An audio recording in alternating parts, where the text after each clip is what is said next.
Lucas capítulo 12. Vamos ler a partir do versículo 13.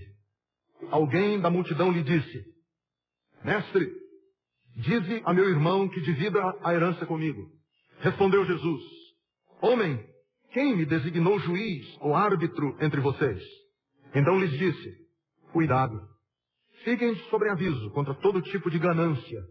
A vida de um homem não consiste na quantidade dos seus bens. Então lhes contou esta parábola. A terra de certo homem rico produziu muito.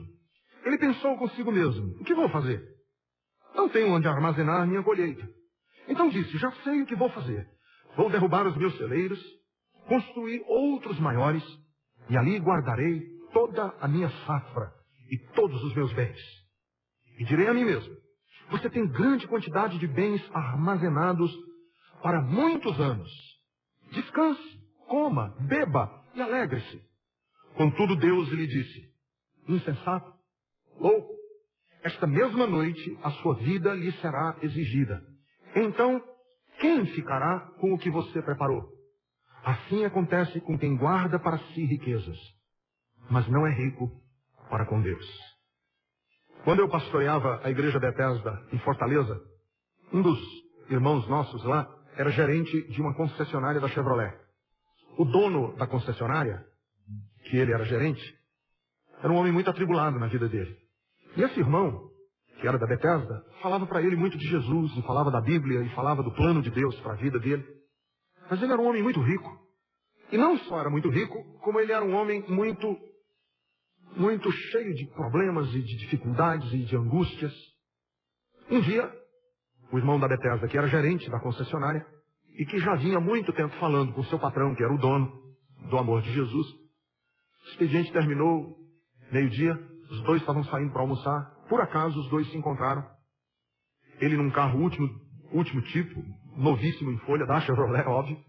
Saindo, o irmão, que era gerente, notou que o semblante dele estava decaído, que ele estava triste. Foi até o patrão dele, dono da concessionária, e disse: eu noto que o senhor está triste, eu posso ajudar em alguma coisa? Ele disse: não é nada não. Foram almoçar. Na hora em que estava almoçando, o irmão, membro da Bethesda, recebeu um telefonema. Olha, o teu patrão chegou em casa e ao invés de almoçar, ele se trancou num quarto, colocou um revólver 38 na cabeça e deu um tiro no tímpano. Estourou a cabeça. Acabou de se suicidar.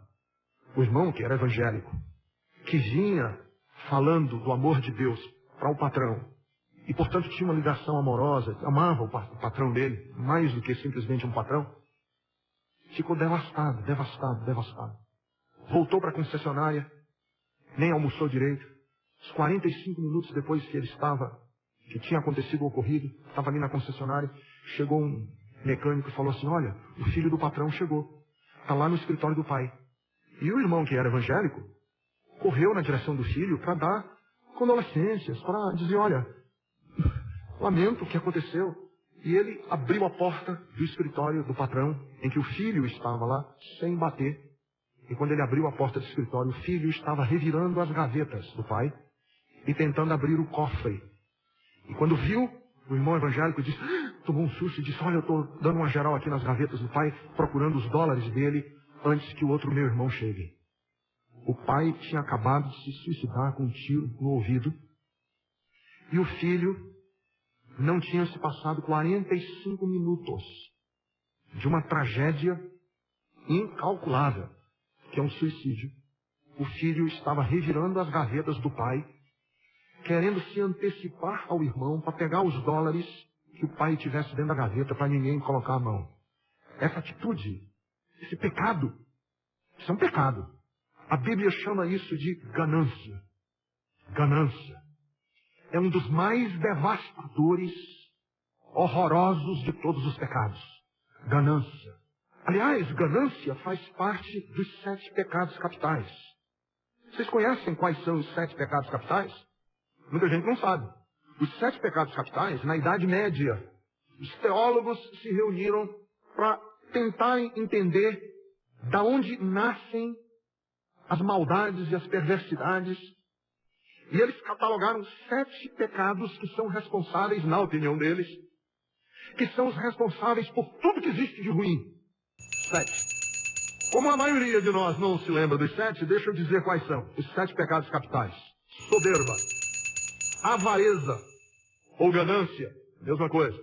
Luxúria, inveja, gula, ira, ódio, ira ou preguiça. 7. Soberba, arrogância, orgulho, empáfia, nariz empinado, avareza, ganância, cobiça, que é isso que eu acabei de dizer, de um filho revirando as gavetas do pai que acabou de se suicidar. Luxúria, extravagância, luxúria. Sabe o que é luxúria? Luxúria é um restaurante em São Paulo, cobra R$900 por uma dose de conhaque. E tem quem pague.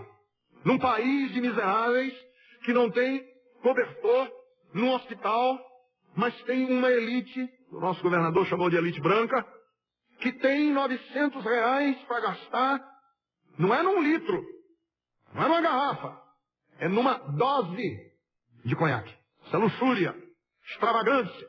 É alugar um apartamento num hotel de luxo, suíte presidencial, para passar uma noite e pagar R$12.000. Uma noite, R$12.000. Chama-se isso de luxúria. Inveja é um dos pecados capitais. A gula, ira, preguiça. Mas ganância é um sentimento humano negativo que é muito perigoso. A ganância. Porque a ganância é uma vontade de possuir. É um desejo desenfreado.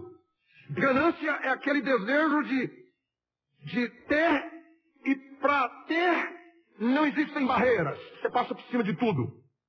É um egoísmo excessivo. Ganância. E por que ganância é tão danoso, é tão difícil? Porque ganância envolve dinheiro. Ganância envolve dinheiro.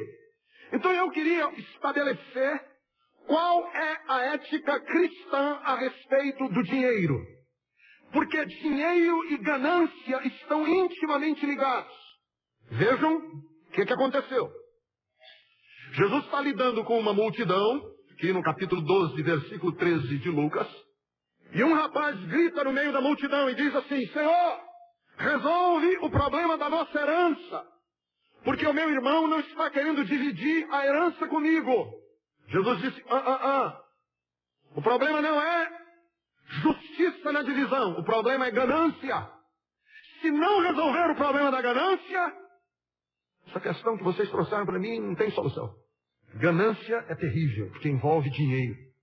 Então eu gostaria de estabelecer hoje, antes de entrarmos no estudo aqui do texto de Lucas, propriamente dito, dizer o seguinte: que dinheiro, ao contrário do que nós falamos, não é uma força neutra.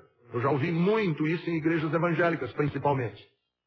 Pastores que pregam para nós e dizem assim, isso eu já ouvi, mas muitas vezes. Dinheiro é uma força neutra. Serve tanto para o bem quanto para o mal. Dinheiro na mão do traficante compra fuzil AR-15. Dinheiro na mão de uma pessoa boa compra vacina contra pólio. Então o dinheiro não é nem bom nem ruim, depende do uso que você fizer dele. Essa é a linguagem comum que se ouve no dia a dia. E você já deve ter ouvido alguém dizer isso. Então deixa eu corrigir. Não. Na ética cristã, dinheiro não é uma força neutra. Na ética cristã, o dinheiro é uma ameaça. É um perigo. Jesus deu ao dinheiro a categoria de um Deus falso. Chamou a riqueza de Mamon, que era um Deus pagão. Então assim, na ética cristã, o dinheiro não é neutro. Na ética cristã, ele é uma ameaça. É preciso estabelecer essa ética, porque o dinheiro, se não for mantido debaixo de estrito controle, o dinheiro é ameaçador para a nossa alma, para a nossa família, para os nossos relacionamentos e para a nossa sorte eterna. Jesus disse com todas as letras que o dinheiro era uma ameaça. Inclusive, Jesus foi radical na questão do dinheiro. Jesus disse que um rico muito dificilmente entrará no reino dos céus. Aliás, Jesus usou uma linguagem hiperbólica, usou de uma hipérbole, uma linguagem exagerada, para provar o ponto que ele queria acertar. Disse que era mais fácil um camelo passar pelo fundo de uma agulha do que um rico entrar nos céus. Essa é a linguagem de Jesus. Então, dinheiro não é uma força neutra como essa lâmpada. Essa lâmpada, a lâmpada não, a energia que alimenta essa lâmpada é uma força neutra, essa energia. Que a energia, ela tanto dá luz como me mata. Se eu pegar no fio descascado, ela me mata. Se eu ligar a energia na lâmpada, ela acende e me dá luz. Dinheiro não é uma força neutra como é a energia elétrica. Ele conspira contra nós. Então deixa eu estabelecer a ética cristã com respeito ao dinheiro. Nenhum servo de Cristo pode ambicionar ser rico. Isso é proibido no Evangelho. Você pode ficar rico, mas não porque ambicionou. Você só pode ficar rica. Eu posso ficar rico. Meu tio morreu e me deixou uma herança. Fiquei rico. Mas não é esse o alvo da minha vida. Não é para isso que eu vivo. Nenhum cristão pode estabelecer como alvo de vida ficar rico. Rapaz, você vai fazer faculdade. Por que você vai fazer essa faculdade que você vai fazer? Se a sua resposta for, eu vou fazer essa faculdade porque eu quero ficar rico, largue da fé evangélica. Você não é um cristão. Ou então largue dessa filosofia. Porque como cristão você não pode ter essa filosofia. Por que você vai fazer essa faculdade? Porque eu tenho uma vocação. Porque eu quero cumprir um desígnio na minha vida. Eu quero dar vazão aos talentos. É o que eu gosto de fazer na vida. Olha, isso aí não dá muito dinheiro, não. Não é por isso que eu vou fazer essa faculdade. Por que você faz o que você faz? Porque eu tenho uma missão? Por que você joga bola? Por que você é médico? Porque você é jogador de futebol? Não é porque eu tenho uma ambição de ficar rico. É porque eu tenho um desejo na minha alma de cumprir um desígnio para o qual eu acredito que nasci e existo. E eu quero buscar essa minha vocação. Se no trajeto, por acaso, eu ficar rico, não foi por isso que eu vivi. Foram por outros valores. Então, por que é que Jesus estabelece limites tão severos? E Paulo, o apóstolo Paulo, foi de uma severidade tremenda com seu discípulo Timóteo. Ele disse para Timóteo assim: Timóteo, não queira ser rico, porque os que quiseram fazer da vida uma busca pela riqueza fizeram um naufrágio da fé. E tu, homem de Deus, foge dessas coisas. Foge. Por quê? Parâmetros tão graves e tão severos com respeito ao dinheiro, à riqueza. Porque é através do dinheiro e da riqueza que nasce a ganância. Ganância, um dos 7 pecados capitais, vem dessa falta de compreensão do poder avassalador que o dinheiro tem sobre nós. Lembram daquelas religiões pagãs que exigiam nos seus altares que se matassem as donzelas? Se exigiam que assassem vivos nos seus altares? Por exemplo, um dos deuses pagãos da época do Antigo Testamento era Moloque. Moloque era um deus pagão que era adorado na região Ciro-Fenícia da Babilônia, que hoje eles têm algumas estátuas de Moloque. Era assim, ele tinha as mãos em forma assim de como se estivessem fazendo uma concha. Eles aqueciam, colocavam fogo debaixo das mãos de Moloque, feito de bronze. As mãos de Moloque ficavam em brasa viva. E aí eles pegavam uma criança, geralmente o primogênito de uma casa, um filho, com 1 ano de idade, e levavam aquela criança e colocavam a criança viva nas mãos em brasa de Moloque para ela queimar viva. E quando a criança queimava viva, eles puxavam por correntes as mãos de Moloque contra o peito e esmagavam a criança contra o peito da divindade. Jesus diz o seguinte: assim como os ídolos antigos pediam a alma humana para satisfazerem os seus caprichos, o dinheiro é uma divindade que vai cobrar a sua alma. Ela vai cobrar a sua alma. E a Bíblia é gravíssima na relação com o dinheiro. Porque a Bíblia sabe que isso pode contaminar nossa vida. O caso mais clássico que nós temos, assim, da severidade com que a Bíblia trata a ganância, é Ananias e Safira. Quando a igreja estava começando, primeira igreja evangélica do mundo, primeira igreja evangélica de Jerusalém, pastoreada por Tiago e Pedro, começando, dificuldade, sem dinheiro. Esse negócio de igreja sem dinheiro não é novidade, sempre foi assim. Aliás, quando a igreja começa a sobrar dinheiro é que está perigoso. Porque Pedro tinha dito lá na porta formosa do templo, um paralítico pediu esmola para ele, ele disse, eu não tenho prata nem ouro, o que eu tenho isso te dou, em nome de Jesus, levanta-te e anda. Estava com dificuldades, e o Ananias e Safira, casal, ele chamava-se Ananias e a esposinha dele chamava-se Safira. E eles tinham lá um negocinho, não sei o que era, se era uma fazendinha, não sei se era um terreninho, não sei se era um apartamentozinho em Marujá, eles tinham lá uma propriedadezinha. E aí, quando eles foram vender a propriedade, o Ananias e a Safira sentaram e disseram, querida, eu tenho observado Pedro, o bichinho está tão sufocado financeiramente, a igreja começando, Jesus acabou de morrer, está tudo muito no começo. Se a gente vender essa propriedade, vamos imaginar aqui, eu estou só chutando, né? Estou aqui especulando, a Bíblia não dá esses detalhes aí, né? Eu estou aqui viajando na minha divagação. Se a gente vender, vamos imaginar um preço aí, 500 mil reais. Nossa fazendinha, aquelas cabecinhas ali de gado, aquele ribeirinho, aquela cachoeirazinha tão bonitinha. Se a gente vender, vamos fazer o seguinte, o dízimo 50, a gente dá uma melhorada. A gente vai dar uma oferta para a igreja de 70 mil reais. Isso antes de vender. E depois que vendeu, a história foi outra. Antes de vender, vamos fazer esse voto com Deus, que aí a gente vende essa propriedadezinha. Eu, Ananias e a Safira, vamos sim. Aí oraram, Senhor, se a gente vender 70 mil é da igreja. Não é que venderam? Alguns dias depois, eu fico imaginando eles na igreja, quando Ananias sacou do checão para fazer o cheque, que ele foi escrever, nem tinha cheque naquela época, eu que estou aqui imaginando, né? Que ele foi fazer o cheque, que ele foi escrever 70, ele falou, caramba, 70, é muito. Safira, vem cá, vamos dar 70 não, a gente não falou isso para ninguém. Isso aqui é só um acordo entre nós dois. Vamos dar 35. Porque o Pedro, as ofertas do que Pedro levanta é de 40 reais, 50, 60. Chegar um checão de 35, ele vai pular de alegria. E nunca nem vai saber a diferença. Porque isso aqui foi um negócio só entre nós dois, a gente não alardeou para ninguém. E aí ele pegou um checão de 35, todo orgulhoso, colocou na salva de ofertas. E na hora que ele colocou na salva de ofertas, Pedro estava dirigindo o culto e disse assim, Ananias, esta oferta que você acabou é para a sua maldição. Porque o dinheiro que você acabou de dar é fruto da sua ganância, não da sua oferta.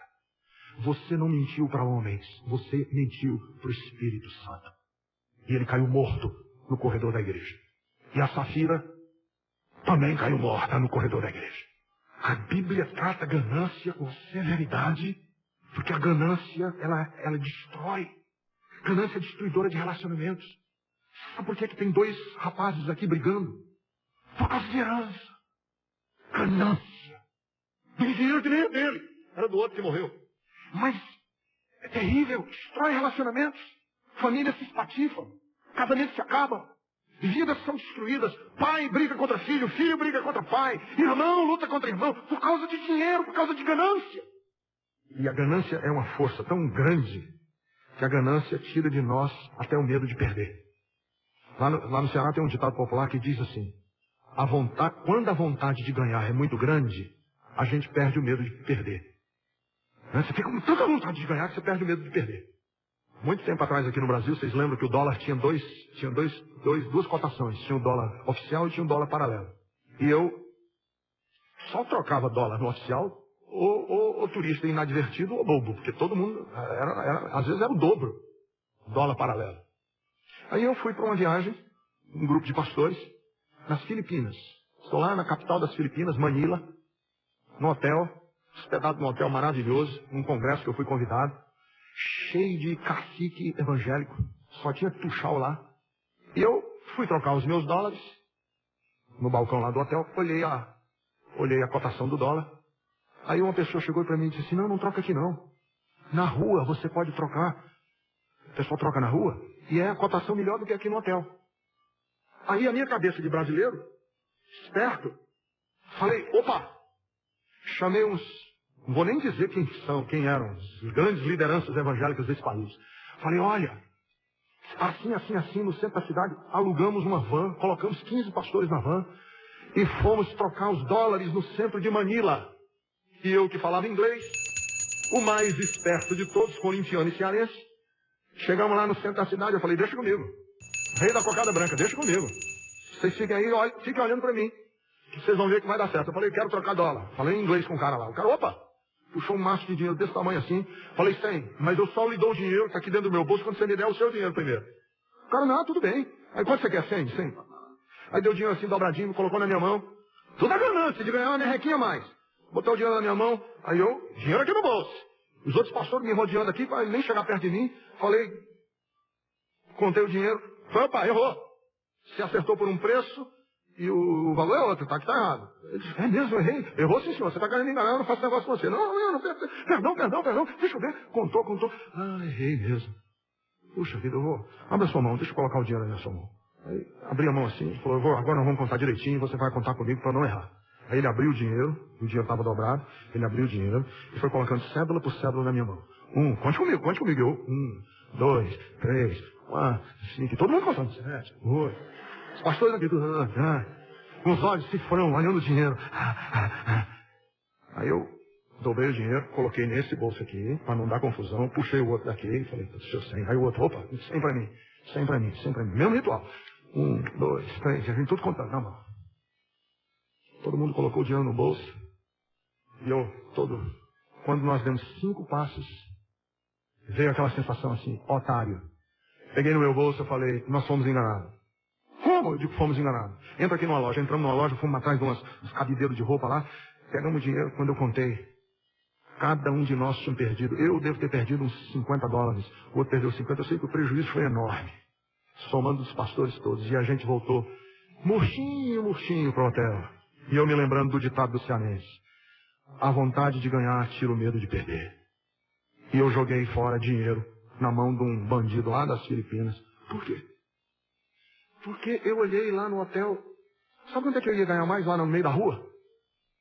Se tivesse dado certo o negócio, eu teria ganho talvez 5 ou 6 reais. Do valor todo. Ia ser uma besteira. Mas pra quê? Ganância. É horrível, ganância. Ganância desfigura as pessoas. Uma pessoa gananciosa é uma pessoa desfigurada. E uma pessoa gananciosa confunde seus valores. Ele joga fora a ética. Joga fora a dignidade. Eu me senti horrível aquela noite. Fiquei pensando o que eu estou fazendo no meio da rua, trocando dinheiro com um cambista, que podia ser um vagabundo, que podia fazer mal a mim por causa de um pouquinho a mais. Ganância. Só isso. Eu já vi pessoas gananciosas odiarem os seus maridos. Marido ganancioso odiar os filhos. Eu já vi pessoas gananciosas odiarem os pais. O ganancioso odeia o próprio pai. Na Bethesda lá de Fortaleza, nós compramos um galpão para transformar em igreja, que o dono do galpão era vendedor de café da cidade. Ele tinha 100 e tantos caminhões, não sei quantas cômodas, 200 cômodas, distribuindo café na cidade. Um homem riquíssimo. Riquíssimo. Um dia ele estava tomando café da manhã, segundo andar da casa dele, e o quarto dava para os fundos do quintal. Ele está tomando café, passa uma bala de baixo para cima, um tiro de baixo para cima, e passa a centímetros na cabeça dele e se aloja no teto. Ele toma um susto, sai correndo para a janela para ver quem tinha dado o tiro. O filho dele, com um revólver 38, querendo acertar a cabeça do pai. Sabe por quê? Ganância. Ganância que confunde os nossos valores, nos torna pessoas. O ganancioso só consegue enxergar os valores mais vis, as atitudes mais baixas, desde que justifique o comportamento dele. Porque o ganancioso vive dos seus desejos, não é das suas necessidades. O ganancioso, ele vive dos seus desejos. Eu vejo pessoas gananciosas assim. Eu tenho uma grande necessidade. Mas necessidade do quê? Porque necessidade, todas as nossas necessidades estão preenchidas. Todas as que você tem estão preenchidas. Você que está aqui hoje à noite. Senão você não estava aqui. Você vê uma necessidade que você tem e que está preenchida, que é necessidade, beber água. Se você não tivesse saciado de água, você estaria hoje no hospital tomando soro.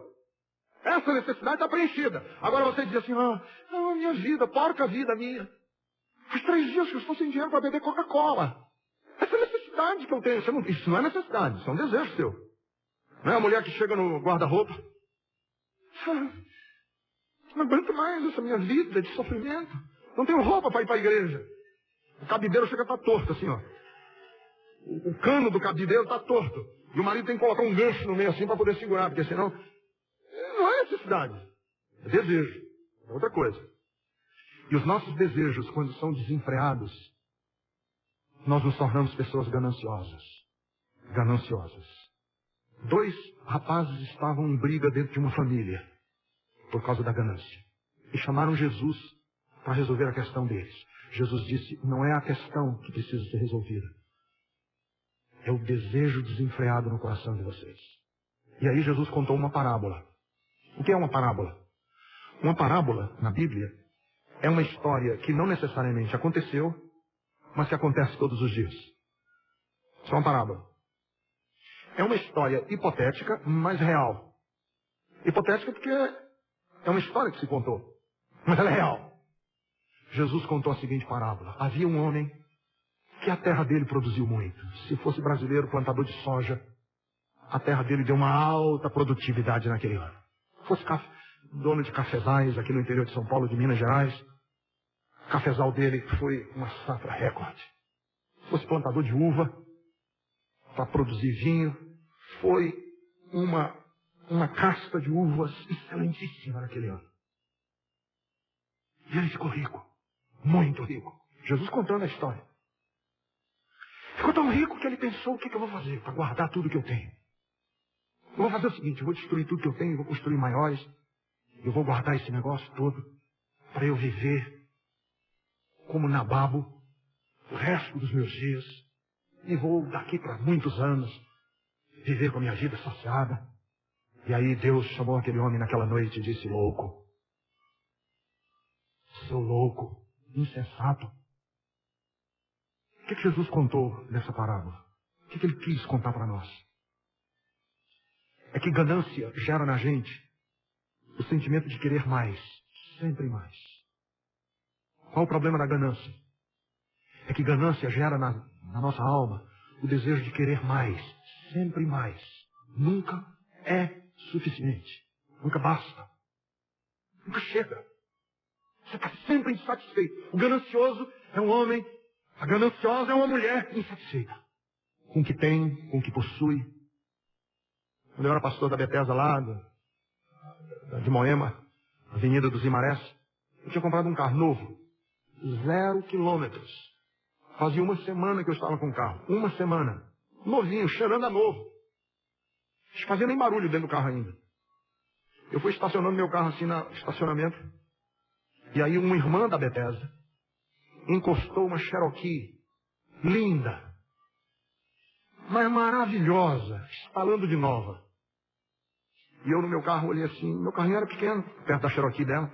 Eu olhei pro carro daquela irmã e disse assim, isto aqui é um carro, isso aqui não é nada. E na hora que eu disse, isto aqui é um carro, isso aqui não é nada, eu falei, isso é pecado, eu acabei de pecar. Eu acabei de pecar com a minha ganância. Ganância, isso é pecado.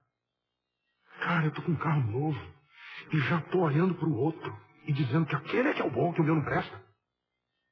Isso é ganância. É você estar no seu alpendre do seu apartamento e ver um apartamento lá na frente sendo construído e você fala assim, ali sim é que é bom. Aquele é que é o bom. É a necessidade nunca saciada. Olha como Jesus diz isso. A terra de certo homem rico produziu muito. E ele pensou consigo mesmo, o que vou fazer? Não tenho onde armazenar a minha colheita. Já disse. Aí ele diz, eu sei, vou derrubar meu celeiro e construir outros maiores. E ali guardarei a minha safra. É mais. Eu quero mega. O meu é grande. Tinha um pastor de uma igreja aqui em São Paulo. Igreja por fazer, as paredes ainda nem foram terminadas.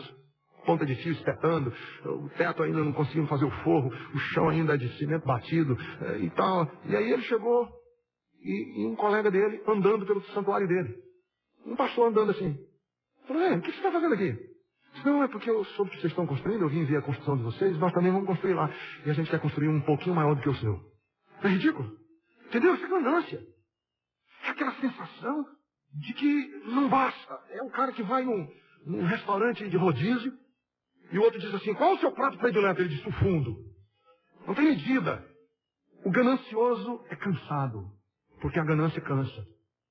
Você nunca pode dizer assim, chega, basta, tá bom, estou feliz. Nossa mesa não tem vinho de $8.000 a garrafa. Mas tem vocês que estão aqui conosco. E a presença de vocês é mais importante na nossa mesa do que o vinho caro. E essa mesa é sagrada. A nossa igreja não tem ar-condicionado, não tem luxo. Obrigado, Senhor. Não tem vitral colorido e nem tem piso de granito. Mas nós estamos no que é nosso, devagarzinho, sem ganância. Não é verdade? Tá bom. Então a ganância rouba de nós o desejo de dizer, tá bom, chega. Precisa derrubar e fazer maior, e maior, e maior, e maior, e maior. É a história que eu gosto sempre de contar do Nelson Rockefeller. O primeiro dos Rockefeller, que ficou bilionário com petróleo. A família da dinastia dos Rockefeller. Com 82 anos, ele trabalhava até 16 horas por dia. E um repórter foi a ele e disse assim, Sr. Rockefeller, com essa idade, o quanto é o bastante? Sabe o que ele respondeu? Um pouquinho mais. A medida do ter faz da gente pessoas que não conseguem celebrar a vida. Segundo, ganância gera a falsa sensação de poder controlar o futuro. O que é que esse homem diz quando ele vai construir os celeiros dele?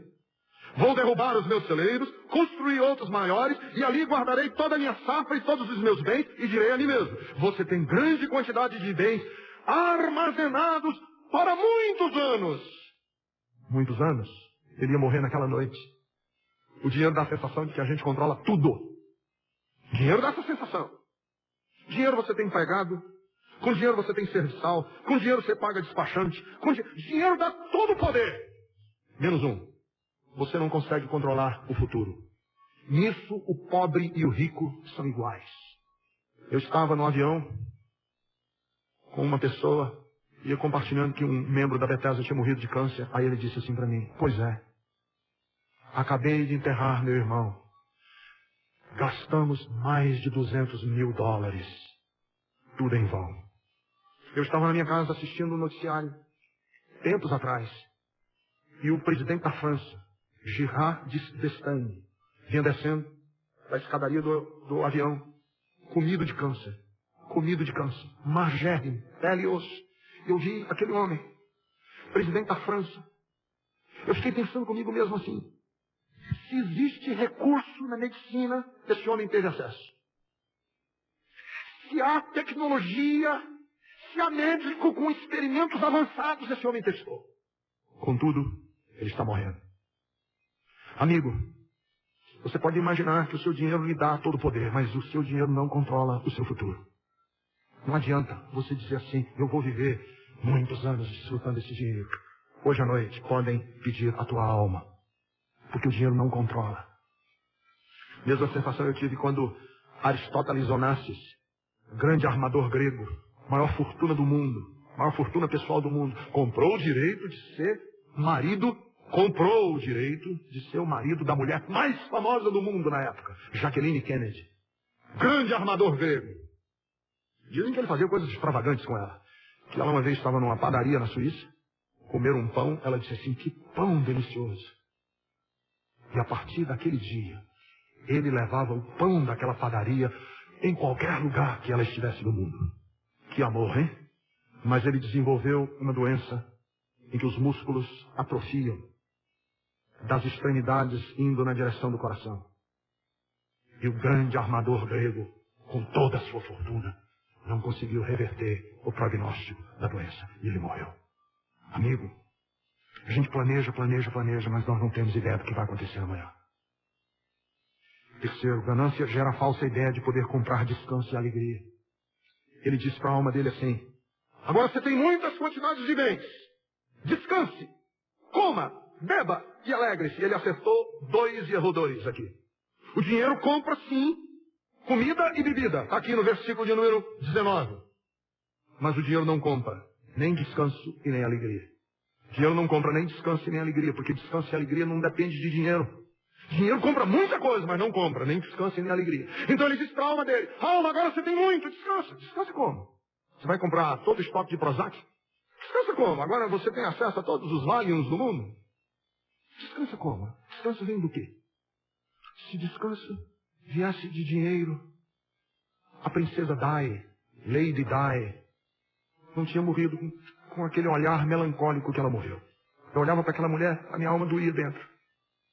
casada com um príncipe, futuro rei da Inglaterra. Mas ela era anoréxica. Tinha bulimia. Sabe o que é bulimia? Ingere os alimentos e depois vomita, que não consegue manter os alimentos no estômago. Depressiva. Quem pode dar descanso a essa mulher? Quem? O Dodi Faed lá, o filho do magnata egípcio? Não. Ela morreu uma mulher triste.